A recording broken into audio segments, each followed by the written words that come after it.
चला आज वेणी घालत घालत तुम्हाला 2 कमेंटची उत्तरं देते. पहिली कमेंट म्हणजे एक दादा आहे, त्याची मला 2-3 वेळेस अशीच कमेंट आली की दीदीना तुझे लॉंग हेअर आहेत तर तुला वेणी घालत्याला एक व्हिडिओ कर प्लीज, असं 2-3 वेळेस त्यानं मला म्हणलं होतं. काय माहित का असं का म्हणला तो दादा, मला म्हणजे माहित नाही नेमकं कारण.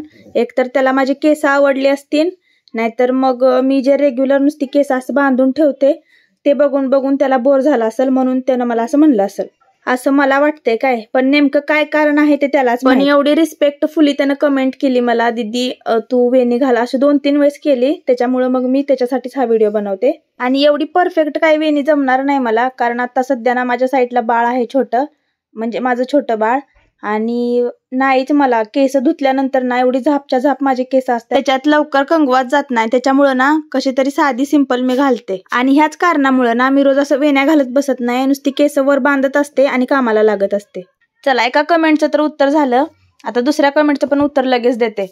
परवा मी एक व्हिडिओ टाकला होता त्या हळदी कुंकवाबद्दल, तर त्याबद्दलच आहे ती कमेंट. मग त्यानंतर ना माझे 2-3 व्हिडिओ असे पडले ना की त्यात माझं हळदी कुंकू पण नव्हतं आणि टिकली पण नव्हती.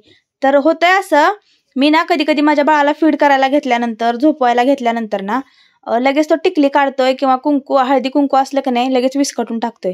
आणि त्यानंतर मी शूट करायला घेतलं की माझ्या लक्षात एकदम येत नाही, मग ते तसंच शूट होते आणि मी तसंच अपलोड करते. आणि तसं तर ना मी कुंकू हळद आता पण लावते, मी काही खोटं बोलत नाही आणि मी कोणत्याच गोष्टीत खोटं बोलले नाही आजपर्यंत. त्या दादाला असं वाटलं असेल की मी खोटं बोलले, त्याच्यामुळेच त्यानं ती कमेंट केली. आणि प्रत्येक व्हिडिओला तो असंच कमेंट करतोय की आज हळदी कुंकू लावली नाहीस, आज हळदी कुंकू लावली नाहीस. तर हळदी कुंकू मी लावते, रोजच लावते. आणि जे काय मी सांगते ना ते खरंच सांगते, मी खोटं अजिबात काय सांगते. आय होप तुमच्या प्रश्नांची उत्तरं तुम्हाला मिळाली असतील आणि सगळं समजलं असेल. बरं ते नव्हं, माझी वेणी कशी आली सांगा आणि तुमच्या बहिणीला फॉलो तेवढं करून घ्या. बाय बाय, भेटू उद्याच्या व्लॉग मध्ये.